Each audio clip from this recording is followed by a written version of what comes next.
Hi, Jocelyn. Thank you so much for joining me in this podcast episode. Really appreciate it. How are you doing today? Absolutely amazing. I've said it before and I'll say it again. The sun is shining and I have zero complaints. It's how I like to start most days, but not Yeah, always the case. I know sun doesn't come often, does it, nowadays? Yeah. Yeah. So, I really appreciate you coming and joining in this podcast episode for me and my audience. And we're gonna have like a talk in reclaiming your story, and we're gonna have like a discussion into it, and we'll understand more about what does it actually mean, like reclaiming your story. So before we get into the topic, I'd love to know more about you. So how you get into like a business coaching? Is that something you've always wanted to do with your life, or like accidentally happened? How did you come up with it, like a business coaching? Yeah, it's definitely accidentally.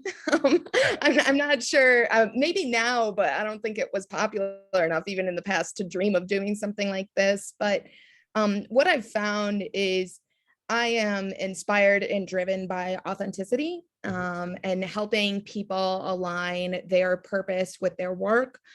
Sometimes it's as a team, other times it's an individual. I come from the revenue and growth space. Right. So I think I've always just had this kind of underlying personal growth and personal revenue motivations where it's like, and revenue is measured in so many ways. Money is one component. But when I think about wealth and richness and just like enriching your life, it all boils down to like living authentically, aligning with your purpose.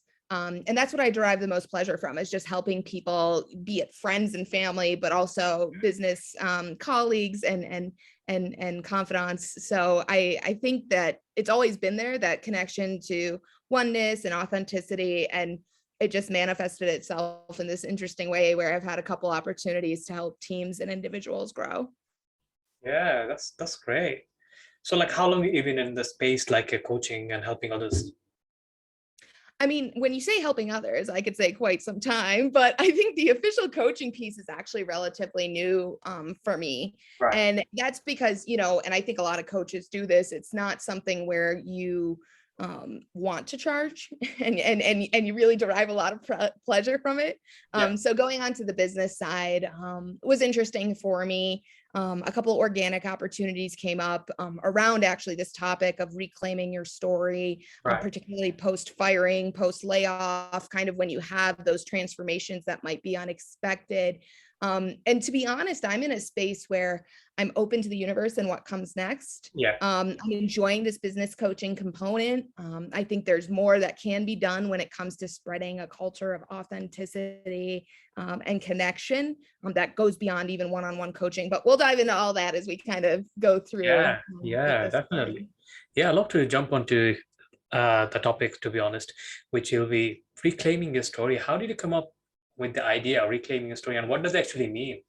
Sure, sure. Well, I've had to reclaim my story a lot. I've been laid off twice. I've been fired once. I've quit once. Reclaiming your story comes in a lot of different ways. I'm talking about it specific to work because a lot of us are validated by our work and motivated by our work. But every time you're leaving a long-term relationship, if you're leaving home after living in a space where you weren't able to be your authentic self, that's a transformational kind of reclaiming your story moment. So the impetus was another round of layoffs, being in the startup world and having this kind of experience with it so much Right. myself. I realized there's a lot of value in sharing, it's okay to rest, it's okay to slow down, Yeah. and take it as an opportunity to find something that aligns with you, be it a new job, a new partner, a new way of living, dressing, whatever you want to do. And just having that hard reset and looking at it as an opportunity versus a road bump. And yeah, I was actually talking to my friend Monica at lunch once, and she came up with the name Reclaiming Your Story. So I have to say, Monica Simmons, she's amazing, and Yeah. she gave me the referral to the name. But it was inspired after our conversation around kind of all the transformations going on in the world right now. So it's basically like making a change in your life, right? Like making the shift. Probably the job you hated all so long, you just wanna go get a better job, like a different boss, or like a different location, right? You're gonna move from the US to move to Europe, or moving from Europe to move to US. them kind of thing. So like how can someone like identify they need to reclaim themselves, and what is the best time to move forward? I know like a lot of people not in a position to reclaim themselves. Probably they got the mortgage payment, they have the kids and Yep. family to take care of. It's not like easy to they can make that change, go for a different job or business or the career path they wanted to do. So how do you take them kind of steps in order to make that Yeah. change? I know like you said you've been fired from like a different kind of jobs and you had to start your business and etc. So what steps need to be taken in order to reclaim yourself? Yeah. So I think that the first step is really identifying where you've lost yourself. Mhm. So I think of reclaiming your story as finding your authentic self. And when I think about the jobs I've had, the relationships I've had, there were parts of myself that I compartmentalized and either threw out or put in a closet and didn't look at for a while. So there's definitely some excavation you have to do. And sometimes reclaiming your story isn't changing your job. It's Mhm. not doing something drastic. It's not leaving a partner. Sometimes it's giving yourself space and self-care Yeah. in the form of journaling, in the form of meditation. And I always like to bring up journaling and meditation. I know they're like the biggest buzzwords on the planet right now, but there's a reason Yeah. they're so popular. And I think in particular, when it comes to like finding yourself, finding your story, it really is writing it down. Like, what is it that I'm grateful for, as a kickoff, because it's always nice to have that base of gratitude, but also where are the parts that I don't feel aligned? Then if you notice like you're drained after certain meetings, or you're drained after certain confrontations with a partner or with a loved one, that's when you kind of take stock of like, where was I not being my authentic self? Yeah. Because when you're being your authentic self and you're living in your story, you're writing it every day, you really go with ease and flow. Those are the Mhm. two words I seek in every day is, am I Yeah. living with ease? Am I living in flow? And yes, sometimes I have a job I don't absolutely love, but I still can enjoy contributing. I can still enjoy kind of giving my energy to my colleagues, things Yeah. like that. But I think there is a level of like small steps you can take if you can't make that big change, where it's like you're creating that space for yourself Mhm. to identify small habits of, I used to run every day and I haven't run in 6 months. Maybe I should go on a Yeah. walk. And Yeah. that's that whole Kaizen, small steps to big change. I always like to talk about the one where I was in a long-term tumultuous roller coaster relationship, Yeah. very difficult to extract myself out of after 5 years. And what was even more difficult is it took me about 3 years of not dating, not seeing anyone to figure out who I was again. There was so much that I put in the closet, that I put in a box, that I Yeah. hid, that didn't align with his vision and values. So I just put it away. And I think we do that in work. I think we do that in play. So identifying those little pieces and making space for them is kind of that first small step that you can make. Yeah, so basically trying to say is like we don't really have to make that big of a jump, right? Like if you're not enjoying our job or the business or the career we are doing, we're trying to find something we can do and enjoy within the job, within the business or within the Exactly. career, just making some shift. Probably if the boss is like annoying you, rather than just quitting your job, like having a conversation with the boss, right? Like this kind of behavior I'm not accepting, or like certain shift you need to have. Some people are like that, you can ignore it. It depends like where you are, and like making some shift in a small step. And you mentioned like I never worked in a 6 month, and I'm thinking never run in a 6 month, but I can think about like stepping for like go for a walk 10 minutes or 15 minutes. That makes a Exactly. shift. But when you're making a change, like we oftentimes like make ourselves like a big of a goal, like we need to achieve this thing, like probably on a run for a marathon. But whenever I worked in my life, I do walk.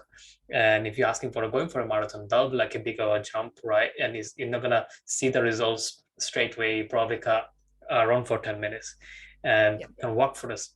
So moving forward, like how can someone make the small changes rather than focusing on the big vision? Obviously, big vision is important, like what you're trying to achieve, changing the career, change the business, or probably you want to change your spouse or partner in some cases because Yeah. you're in a toxic relationship and you can't make the changes Yeah. in the relationship.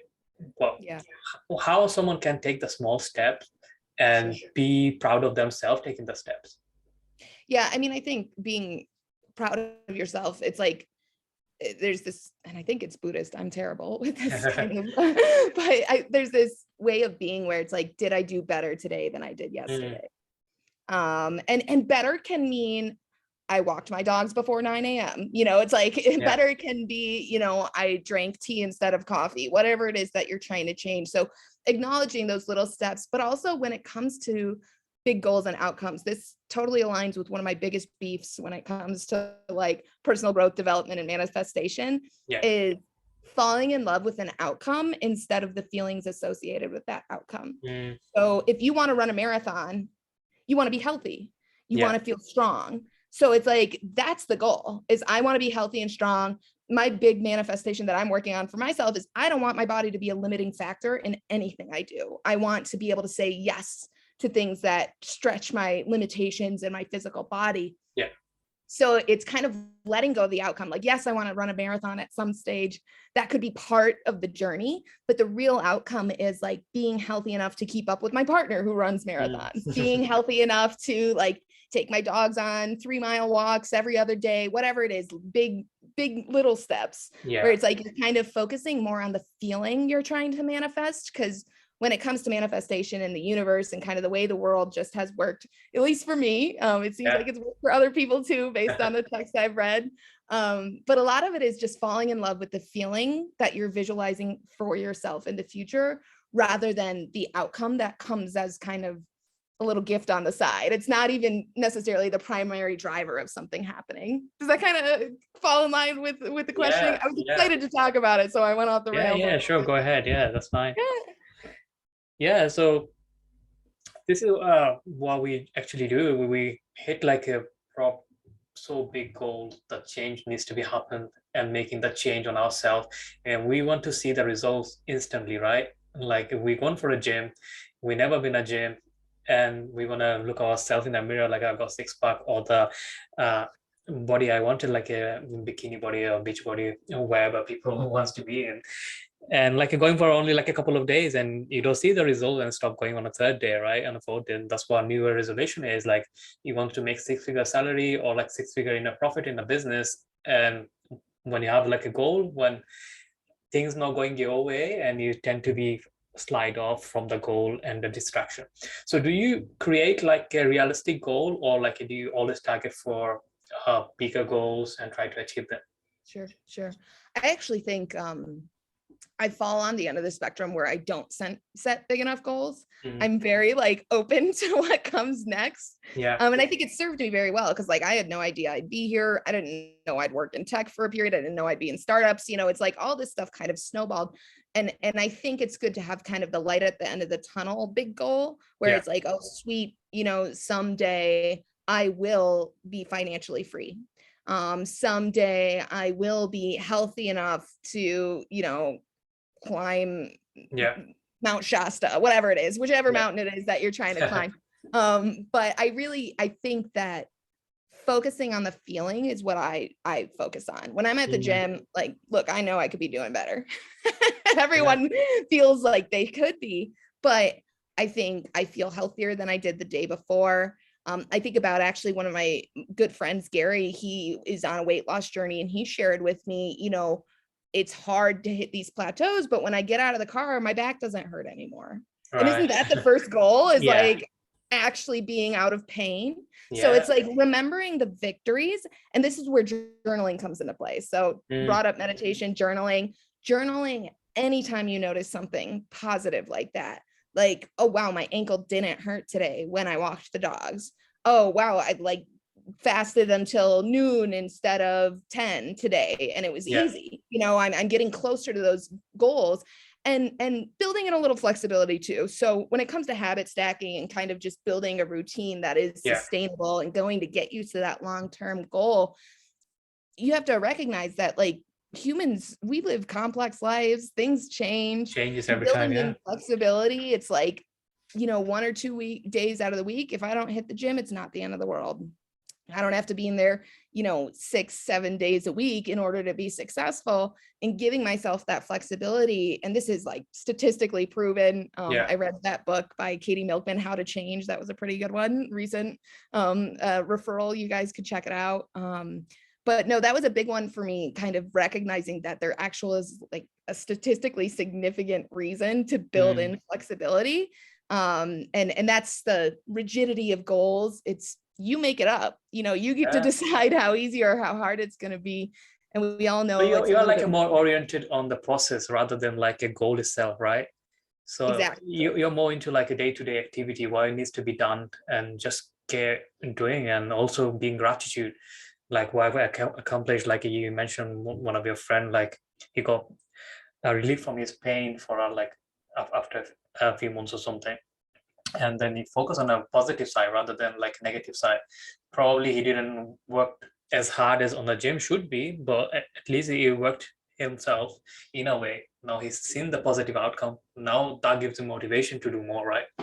Exactly. Yeah. Exactly. And I think like, when you hit barriers, because you inevitably will, there Yeah. are so many different parts of self to identify. Hmm. There's the authentic self that is the physical body. Like I thrive when I, go on hard, long runs. Some people don't. Everyone's physical body has a different kind of undertone and authentic way of being. And then there's the mental component where it's like you might be hitting all the physical goals, but Yeah. you don't feel good. You don't feel good because your mental goals are not being hit. And maybe you didn't set any, it's the whole body. Both pieces are connected. So I think there's definitely some moments of assessment in the process Hmm. that can very well appear as barriers, but in reality, they're just kind of pointing you in a different direction, reminding you to take Yeah. care of the mental health component too. There's always your body and your brain are always trying to tell you what to do. You just have to kind of have that awareness to Yeah. listen and get there. Yeah, definitely. So like in terms of like if someone is reclaiming themselves and they in a process of doing that, like did you take any kind of like a process steps or like any kind of guidance in order to get to the process, or like you just woke up one day and realize, no, I need to make the change? Yeah, I mean, I think my body was very telling. So I mentioned, your body tells you when stuff is wrong. Yeah. I've had 2 episodes of very bad autoimmune issues in my life. One, I had like a golf ball size growth on the back of my skull that was just like pure Wow. inflammation. And Yeah. and I rash all over my body, itching, pain. Like my body was telling me to get out of there. Still took me 6 months for that job, but Yeah. it was something where my body was telling me. The second time, I actually developed shingles at 27 years old in my left eye. I almost lost my eye. My Wow. body was saying, hey, dude, take a Yeah. look at what you're doing, like look at the stress in your life. And those experiences of autoimmune attacks, like everybody says, oh, your body's attacking yourself, it's weak, it doesn't know what it's Mm. doing. It's like, no, it's telling you exactly what you What to do? need. And Yeah. that is rest, that is reassessment. And what I've found now after, changing careers so many times, and I mean, I did it in college. I changed my major 3 times. I've changed jobs 5 times. This is just, I think, part of Jocelyn. But I think every single change helps you redefine and reclaim the parts of yourself that are consistent, that are the values that drive you. And you kind of get a little more gumption, a little more, no, I'm not giving up this part of myself Yeah. going into the next piece. Like I need to have this part of my routine. For me, circadian rhythm is huge. I'm doing an Ayurvedic health coaching Yeah. course right now. And I've realized that without my circadian rhythm, I'm just totally lost. I got to get to Mm. bed on time. I got to go wake up with the sun. Other people, it's less important. For them, it might be eating during a certain time of day, Yeah. whatever it is. You just kind of find those anchors that bring you back to your physical and your mental body, and listen to the warning signs. So really that comes back to that listening to the warning signs, because your body isn't doing anything wrong. Your body Yeah. is telling you exactly what it needs. And sometimes it takes a little excavating to understand how to fix the problem. And sometimes you just take a small bite. But that's all we're doing. Like, I mean, all of us are just trying to move mountains, move hills, at least, of all of our problems in one direction or another, to kind of Yeah. clear the way. Yeah.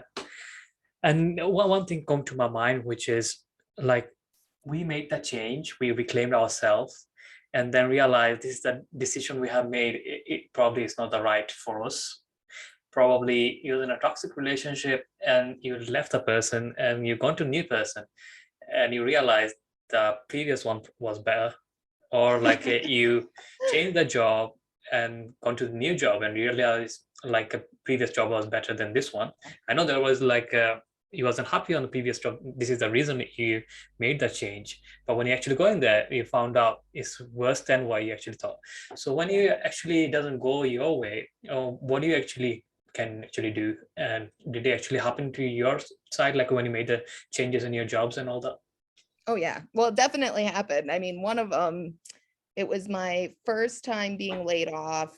It was actually when I got the shingles in my Mm. eyes. So my body was screaming, telling me to leave this first job. Yeah. And so I left, and I was really excited. I was going to an AI company that was like super cool. I absolutely loved the co-founder, but unfortunately, I was in a situation where regardless of how good the team was and how amazing the product was, I just struggled to manage up. Like I wasn't in a situation where I felt really great about the management structure that directly impacted me. And I was like, oh my gosh, like I just spent 6 months finding this job. You know, it takes time. It takes Yeah. time. You have to put yourself out there over and over and over, just to be rejected a lot of the times too. But really, it it was uncomfortable. That's the shortest time I've ever been at a job. It was only 6 months. And talk about manifestation. I mean, I'm a huge believer in like when you start telling the universe what you need, it comes to you. I applied to 2 jobs on a bad day on LinkedIn. Within a week, I heard back from the CEO. And within 3 weeks, I had a job offer for something new, Mhm. great salary, more leadership opportunity, and in a really cool product out of Australia. So it was fun, you know, you got kind of Yeah. that added little piece. And I think the advantage I had there when it came to realizing I had maybe made a mistake. One, it wasn't a mistake. You know, I did learn something. I learned something about a space I never thought I'd work in, AI. That was really cool. I Yeah. got to meet some spectacular people who are still friends. But it was tough to kind of acknowledge that, you know, this wasn't going to be the right fit for me. But I journaled about it. Yeah. I focused on the process of like, okay, what is it that I don't like in this? You know, what Mhm. is it that I don't want in the next job? And what do I want? Like, what do I want to carry over? And journaling about those pieces, Yeah. I feel really helped manifest the next opportunity for me. Um, and having changed jobs 4 times since joining startups, it's like it's been startups, it's changed a lot. Um, it's really made me, you know, think, okay, the universe is actually telling me repeatedly, maybe this isn't the right thing for me. You know, Yeah. it's like, and that's where there's this second level of awareness where it's like, okay, you know, my eye has shingles, my body's telling me something. That's like the first level of awareness where it's like you can't ignore it, it's right there. But there's the second level that comes in where you notice patterns, Right. where it's like, you know, I haven't stayed at one of these jobs more than 2.5 years. And even then, like that's just the nature of the beast with startups. And maybe I don't like Mm. that. You know, maybe I want something a little bit different. And the universe is telling me that by creating these challenges. So sometimes it's kind of a redirection that's a little tougher. And with the example you gave, where it's like you went from one toxic relationship to another, it's like, well, maybe there's something that you have to work on, honestly, where it's like Yeah. maybe there is something where the deductive reasoning skills up front to understand what kind of partner you need. It's like maybe there's some journaling that has to happen there. Maybe there's some coaching or therapy that needs to happen there. Because when the universe keeps giving you the same situation in a different shade, it's trying to teach you a lesson and you might not be absorbing it Yeah. fully. So there's a little bit of introspection that has to happen there. Yeah, definitely. And I know you talk about journaling. So if someone is going through like recreating themselves, how they can start journaling, what type of stuff you need to put in.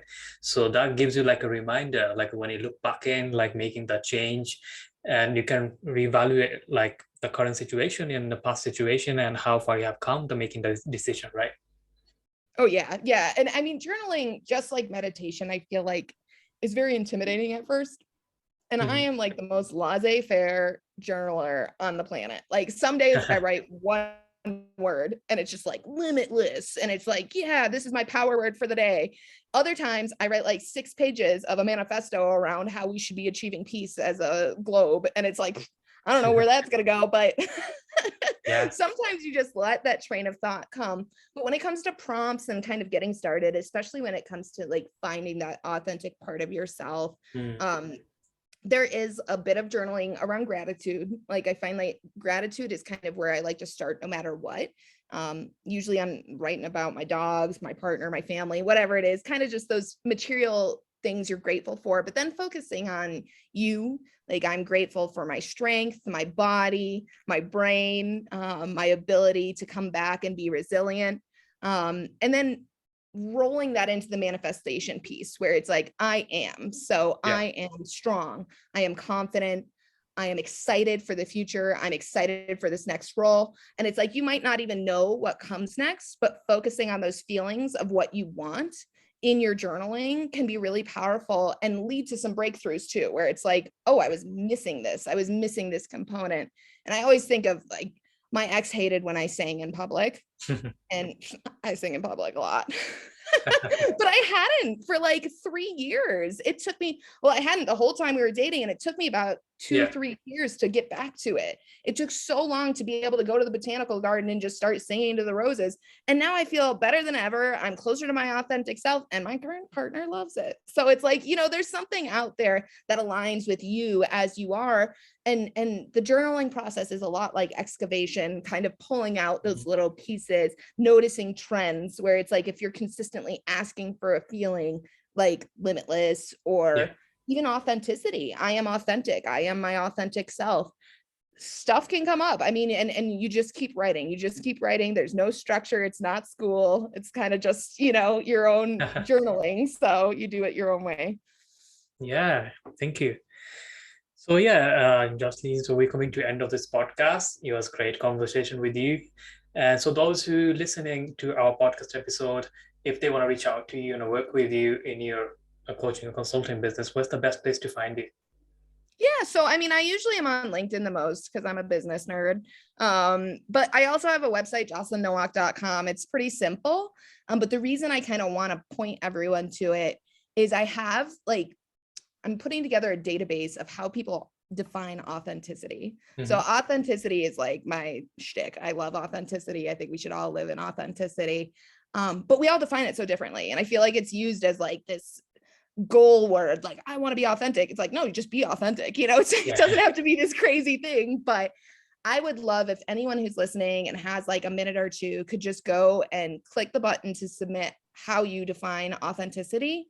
I'm kind of putting together a little bit of a story around it, and would love the participation of anyone who's interested. So that's jocelynnowak.com, JocelynnNowak.com. Yeah, thank you so much for that. So I really appreciate it for your time and yeah, having a discussion with me in the topic. And yeah, I wish you best of luck with your career, your business and personal life. And have, you have like wonderful rest of your day. You too. Thank you so much, Russell. This was amazing. Grateful for you. Yeah, the pleasure is mine. Thank you so much. So that's a Yes. wrap, guys. Thank you so much for listening to this podcast. You know how to find Jocelyn. Go check our LinkedIn and also our website if you want to work with her or reach out to her, learn more about her. So till then, I'll talk to you in the next episode. Stay safe, stay healthy.